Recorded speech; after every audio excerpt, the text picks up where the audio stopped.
మహబూబాబాద్ జిల్లా డోర్నకల్ పట్టణ కాంగ్రెస్ పార్టీ అధ్యక్షుడు కాల సుమీర్ జైన్ సోదరి కాలుకు సర్జరీ కావడంతో డోర్నకల్ బ్లాక్ కాంగ్రెస్ పార్టీ అధ్యక్షుడు గునిగంటి కమలాకర్ పరామర్శించారు. ఇక రైతులకు ఇచ్చిన మాట ప్రకారం 2 లక్షల రుణమాఫీ చేశామని, టెక్నికల్ ప్రాబ్లంతో రుణమాఫీ కాని రైతులు ఆందోళన చెందాల్సిన అవసరం లేదని, సకాలంలోని అందరికీ రుణమాఫీ జరుగుతుందని తెలిపారు.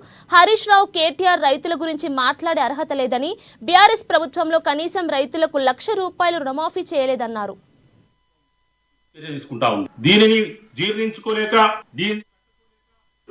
ఖచ్చితంగా 2 లక్షల రుణమాఫీ ఖచ్చితంగా చేస్తామని చెప్పి హామీ ఇచ్చాము. ఆ హామీ మేరకు ఇప్పటికే 2 లక్షల రుణమాఫీ ప్రతి రైతుకు చేయడం జరిగింది. కొన్ని లోపాల వలన, అంటే రైతుల ఆధార్ కార్డు మిగతా విషయాలలో తప్పిదాల వలన కొద్దిమంది రైతులకు రుణమాఫీ కాలేదు. కానీ మా ప్రభుత్వం తక్షణమే వాళ్ళని గుర్తించి ఖచ్చితంగా ఎవరైతే రుణమాఫీకి చెందలేదో వారందరికి స్పెషల్ డ్రైవ్ పెట్టి వారందరికీ రుణమాఫీ చేసే విధంగా మేము మా ప్రభుత్వం చర్య తీసుకుంటా ఉంది. దీనిని జీర్ణించుకోలేక, దీనిని తట్టుకోలేక 10 సంవత్సరాల టీఆర్ఎస్ ప్రభుత్వంలో ₹1,00,000 హామీ చేస్తామని చెప్పి కూడా హామీ చేయలేని దిక్కుమాలిన ప్రభుత్వం మేము 2 లక్షల రుణమాఫీ చేస్తానికే తట్టుకోలేకపోతా ఉంది. హరీష్ రావు పిచ్చి వేసిపోతా ఉంది. కేటీఆర్ కి ఏం చేయాలో అర్థం కావట్లేదు. ఇది ఏంది, 2 లక్షల రుణమాఫీ చేయలేరు, ఒకవేళ చేస్తే మేము రాజీనామా చేస్తామని చెప్పేసి పిచ్చి కూతలు కూసిన హరీష్ రావు, ఈ తరకాయ ఏడబెట్టుకుంటావు, ఇప్పటి వరకు రాజీనామా ఎందుకు చేయలేదని చెప్పేసి కాంగ్రెస్ ప్రభుత్వంగా మేము ప్రశ్నిస్తా ఉన్నాం.